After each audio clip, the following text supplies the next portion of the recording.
Hello बच्चों, स्वागत है आपका हमारा प्यारा सा यूट्यूब चैनल स्काईवे क्लासेस में। जैसे कि हमने दो वीडियो में उर्दू कवायद को सॉल्व किया है, मैंने इसमें नकरा और इसमें मारूफा को पढ़ा दिया है। जैसे इसमें मारूफा का कितना टाइप था, तो 7 था, है ना? कितना था? 7 था।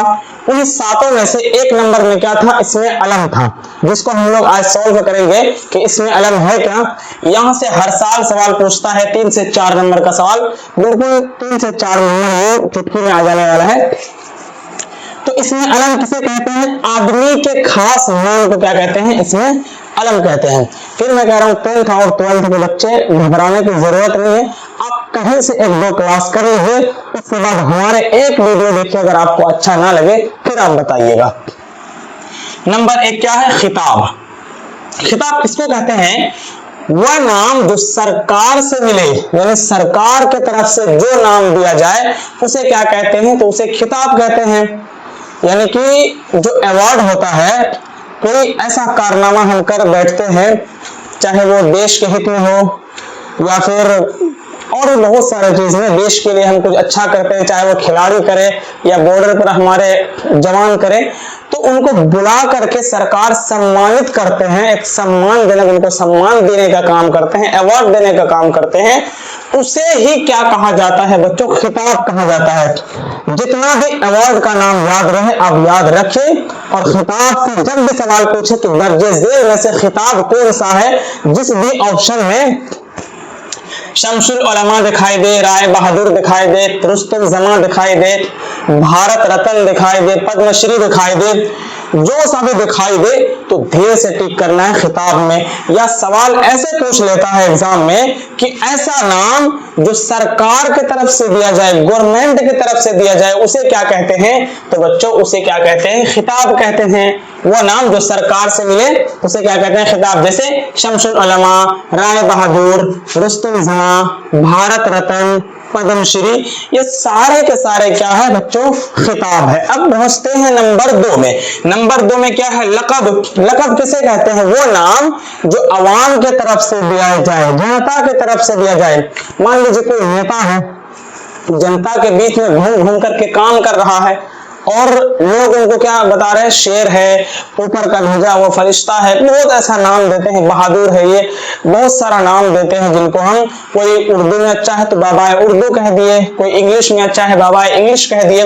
यानी हम अवाम, हम आम इंसान किसी को भी उसके खूबी या किसी वजह से भी, उनकी बहादुरी की वजह से जब उनको हम नाम देते हैं, हम अवाम, हम जनता, तो उसे ही क्या कहा जाता है? लक़ब कहा जाता है। वो नाम जो अवाम की तरफ से दिया जाए। हम लोग क्या है? अवाम है, तो अवाम की तरफ से जो नाम दिया जाए उस नाम को क्या कहते हैं?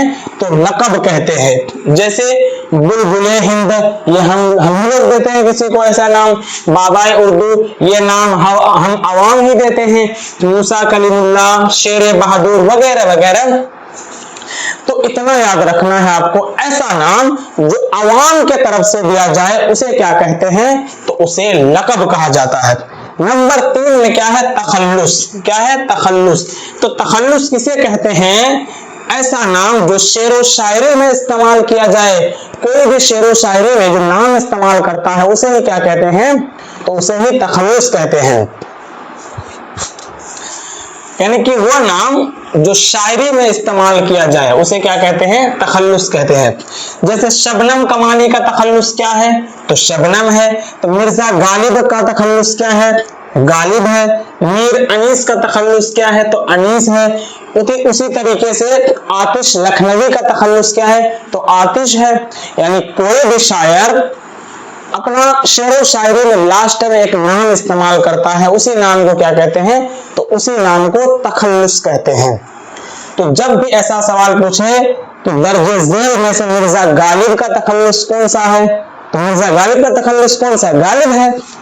अगर ऐसे सवाल पूछ ले कि ऐसा नाम जो शेरो शायरी में इस्तेमाल किया जाता है उसे क्या कहते हैं? तो उसे तखल्लुस कहते हैं। नंबर 4 कुन्नियत। हर बार पूछा जाता है ये वाला एग्जाम में, ये वाला क्वेश्चन हर बार एग्जाम में पूछा जाता है। कुन्नियत। कुन्नियत ऐसा नाम है जो ताल्लुक के थ्रू पर लिया जाए, ताल्लुक के द्वारा लिया जाए। बाप को बेटे से, माँ को बेटी से, यानी कि जैसे बिन्त मरियम, इब्ने कासिम, सन ऑफ मरियम, तो यानी कि बाप को यानी बेटा का नाम दिया जाए बाप से जोड़कर, बेटी के नाम लिया जाए मां से जोड़कर, यानी ताल्लुक के द्वारा जो नाम दिया जाता है उस नाम को क्या कहते हैं, तो कुन्नियत कहते हैं। जैसे इब्ने कासिम, उम्मे कुलसुम, बिन्त मरियम, ऐसा नाम क्या है, कुन्नियत है। अब मैं कुन्नियत का एक ऐसा ट्रिक बताने वाला हूं जिसको देखकर आपको अगर कुन्नियत से सवाल पूछा जाए तो फौरन आप उनको बना लीजिएगा, बिल्कुल बिना सोचे आंख बंद करके आप टिक लगा दीजिएगा। ट्रिक यही है हमारा कि कुन्नियत से सवाल जब भी रहे जिसके भी शुरू में इब्न दिखाई दे, बिन्त दिखाई दे, उम्मे दिखाई दे या अबू दिखाई दे, आपको कुछ याद रखने की जरूरत नहीं है। मैंने 4 बताया है, कितने बताया है, मैंने 4 ही बताया है। इन चारों को आप याद रखिए। कुन्नियत से सवाल कभी भी पूछेगा आप आंख बंद करके लगा दीजिएगा। कुन्नियत के शुरू में क्या मिलेगा, इब्न, बिन्त, उम्मे और अबू, ये चारों जहां भी दिखाई दे आप समझ जाइएगा कि ये सवाल कुन्नियत से है। आगे बढ़ते हैं। उर्फ। उर्फ किसे कहा जाता है, मान लीजिए कोई बच्चा हमारे पास पढ़ रहा है, उसका नाम क्या है, अहमद, कोचिंग में उसका नाम चल रहा है अहमद, लेकिन घर में उनको किस नाम से जाना जाता है, मान लीजिए मोटू। अब हम उसके गांव गए, पूछ रहे हैं कि अहमद का घर कौन सा है, सब कोई हैरान है। फिर हम अहमद के बारे में बताते हैं, उसके पिताजी का नाम फलाना है, वो फलाना क्लास में पढ़ता है, फलाना कोचिंग में पढ़ता है, सारा डिटेल से बताना पड़ेगा। तब जाकर के कहेगा अच्छा वो मोटू की बात कर रहा है ना, तो वो किस नाम से मशहूर है गांव में, मोटू नाम से, लेकिन जो उनका रियल नाम है वो क्या है, अहमद। तो वह नाम जो किसी खूबी नुक्स की वजह से लिया जाए, किसी भी वजह से उनका खास नाम ना लेकर एक ऐसा नाम लिया जाए जिस नाम से वो गांव में क्या है, मशहूर है, तो उसी नाम को क्या कहते हैं, उर्फ कहते हैं।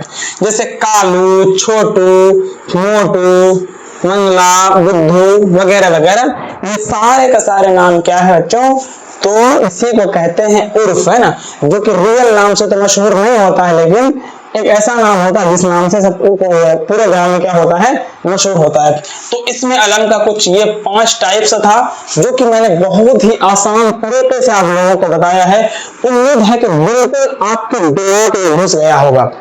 अब इनको एक बार रिवीजन कीजिए, इनको नोट्स बनाकर आप रख लीजिए, है ना, या स्क्रीनशॉट लेकर के आप उनको रख लीजिए। बहुत आसान है। खिताब कहते हैं वो नाम जो सरकार से मिले, लक़ब कहते हैं वो नाम जो अवाम के तरफ से मिले, और तखल्लुस किसे कहते हैं, वो नाम जो शेर व शायरी में इस्तेमाल किया जाए। कुन्नियत किसे कहते हैं, वो नाम जो ताल्लुक के द्वारा लिया जाए।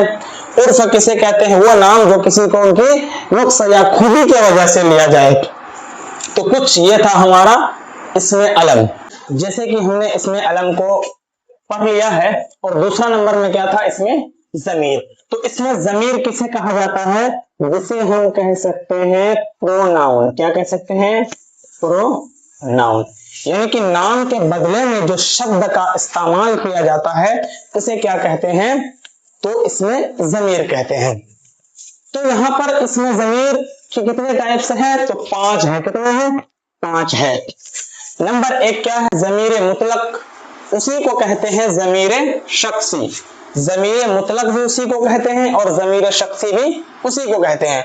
तो देखने में तो सेम है लेकिन बातें इसमें अलग अलग हैं। तो ज़मीर मुतलक या फिर ज़मीर शख्सी किसे कहा जाता है, सिर्फ शख्स के नाम की जगह पर जो शब्द का इस्तेमाल किया जाएगा उसे भी क्या कहते हैं, ज़मीर शख्सी। शख्स कौन है, इंसान, यानी कि इंसान के नाम की जगह पर जो भी शब्द का प्रयोग करेंगे, वह, यह, तुम, या फिर कोई भी शब्द का प्रयोग करेंगे बच्चों, तो उसे ही क्या कहा जाता है, ज़मीर मुतलक या फिर ज़मीर शख्सी।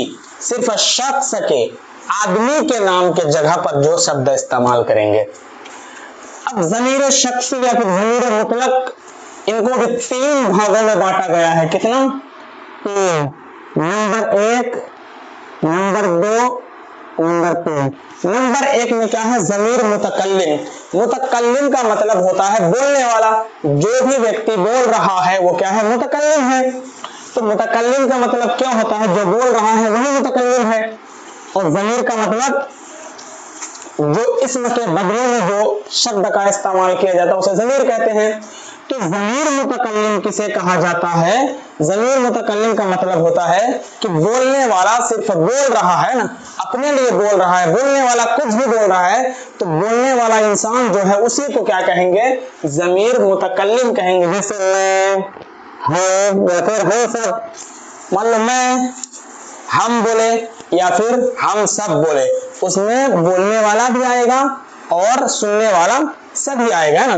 तो जिसमें बोलने वाला भी आए और सुनने वाला भी आए उसे क्या कहा जाएगा? ज़मीर मुतकल्लिम। क्योंकि अगर हम ये बोल रहे हैं कि हम सब घूमने चले, तो हम सब आ गया ना, सभी साथ में आ गया कि हम सब घूमने चले, या फिर हम घूमने चले, या फिर मैं घूमने जाऊं। तो बोलने वाला जो बोल रहा है उसे क्या कहते हैं? मुतकल्लिम कहते हैं। और ज़मीर मुतकल्लिम उसी को कहते हैं जिसमें मैं, बोलने वाला भी आए और जिन सब के साथ में चल रहे हैं वो सब आए।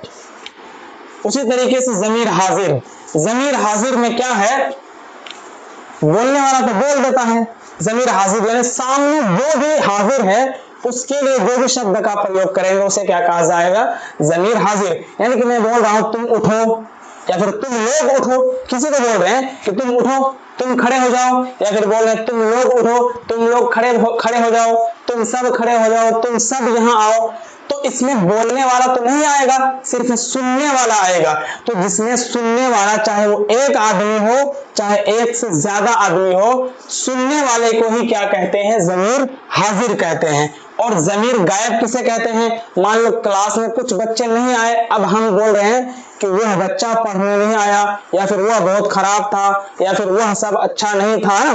तो जिसके बारे में हम बात कर रहे हैं वो हमारे पास मौजूद नहीं है, उसके बारे में बात तो कर रहे हैं, यानी कि जिसको हम लोग कह सकते हैं थर्ड पर्सन, यानी अन्य पुरुष, उसके बारे में बात तो हो रही है लेकिन वो यहाँ पर मौजूद नहीं है, उसे ही क्या कहते हैं? ज़मीर गायब, यानी वो हमसे गायब है।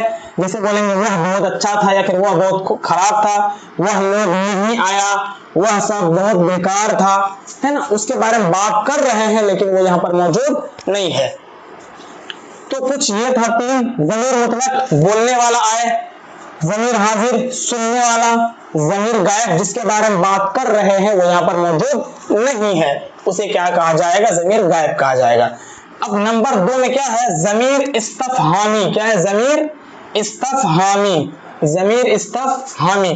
तो ज़मीर इस्तफ़हामी किसे कहा जाता है? जिससे सवाल पूछा जाए, यानी कि जिससे प्रश्न पूछा जाए, प्रश्न पूछा जाए कि तुम कौन हो, कहां से आए, कौन उसको फेंका, यानी कि सवाल पूछ रहे हैं, हम उनसे पूछ रहे हैं कि ये काम किसने किया, या फिर हम कह सकते हैं कहां गए थे, कैसे ये काम हुआ, तुम्हारा नाम क्या है।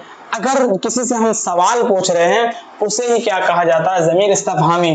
जैसे कौन तुमको मारा, पूछ रहे हैं ना उनसे कि कौन तुमको मारा, क्यों तुम रो रहे हो, या फिर बोल सकते हैं कहां गए थे, या फिर ये बोल सकते हैं ये काम कैसे हुआ, उनसे बोल रहे हैं ना, तो सवाल ही तो कर रहे हैं, उसे क्या कहा जाएगा बच्चों? ज़मीर इस्तफ़हामी कहा जाएगा।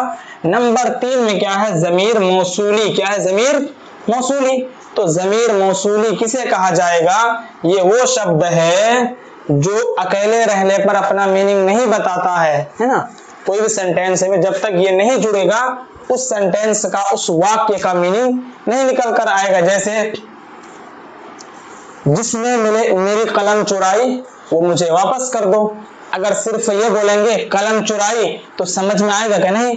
या सिर्फ ये बोलेंगे जिस, तो समझ में नहीं आएगा, है ना। लेकिन पूरा लगाना होगा, जिसने मेरी कलम चुराई वो वापस कर दो, जो घर गए हो वो आ जाओ। या फिर ये बोल सकते हैं जो कोई मेरा कोई सामान लिए हो, तो आगे भी बोलेगा ना, तो आगे क्या बोलेगा? वो मुझे वापस कर दो। तो जैसे कि जिस, जो कोई, जो कुछ, ये ऐसा ऐसा शब्द है जो अकेले रहता है, अपना अर्थ नहीं बताता है, और जैसे ही किसी जुमला में जाकर जुड़ गया उसका पूरा मीनिंग चेंज कर देता है। आगे बढ़ते हैं बच्चों, क्या है नंबर 4 में? इस ज़मीर इशारा। क्या है? ज़मीर इशारा, ज़मीर इशारी। क्या है? ज़मीर इशारी। तो इशारे से ही समझ में आता है कि इशारा वाला काम होगा, है, इशारा वाला काम होगा। तो ज़मीर इशारी जो इशारा के काम लिए जाए, है ना, इशारा के काम लिए जाए। जैसे वह यह, अगर हम दूर के इशारा के लिए इस्तेमाल करेंगे तो वह करेंगे, और करीब के इशारा के लिए इस्तेमाल करेंगे तो किससे करेंगे, तो यह का प्रयोग करेंगे। हाँ, इसमें इशारा भी अलग है, लेकिन ज़मीर इशारे भी उसी को कहते हैं, लेकिन सवाल अगर ज़मीर से पूछे तो। नंबर 5, ज़मीर तनकीरी। क्या है? ज़मीर तनकीरी। तो बच्चों ज़मीर तनकीरी किसे कहते हैं? जिसके बारे में सही सही जानकारी नहीं हो, यानी कि आप कमरे के अंदर बैठे हैं, बाहर से कोई आया, तो ये समझ में आएगा कि बाहर कौन है, उसके बारे में तो पता नहीं है कि कौन है।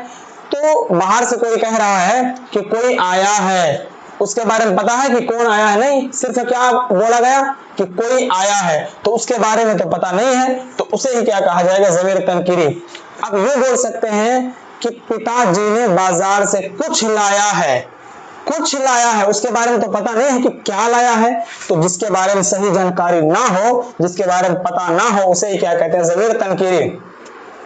जैसे बाज है ना, बाज लोग गए थे, ये तो नहीं पता है ना कि कितने लोग गए थे, कौन लोग गए थे, बाज लोग गए थे। या फिर ये बोल सकते हैं कि भाई बाजार से कुछ लाया है, पता तो नहीं चल रहा है। अब नदी में कोई तैर रहा है, कोई तैर रहा है, ये तो पता नहीं कि कौन तैर रहा है, कोई तैर रहा है। तो ये शब्द जैसे कोई, बाज, कुछ, ये ऐसे ऐसे शब्द है जो ज़मीर तनकीरी के लिए इस्तेमाल किया जाता है। तो हमारा ज़मीर, इसमें ज़मीर का जितने भी टाइप्स था मैंने बहुत ही बेहतरीन अंदाज में बच्चों आप लोगों को समझा दिया है, और 10th क्लास के एग्जाम में इससे बाहर कुछ भी आने वाला नहीं है, चाहे वो 10th क्लास वाले हो, चाहे वो 12th क्लास वाले हो, बस इसी तरीके से सवाल पूछेगा, इन्हीं से सवाल रहता है आपके एग्जाम में, इससे बाहर कुछ भी नहीं आता है। फटाफट से हमारे इस वीडियो को कर दीजिए लाइक, और एक प्यारा सा कमेंट करके हमारे दिल को खुश कीजिए, और हमारा इस चैनल को सब्सक्राइब करके इस वीडियो को अपने दोस्तों यारों तक शेयर कीजिए।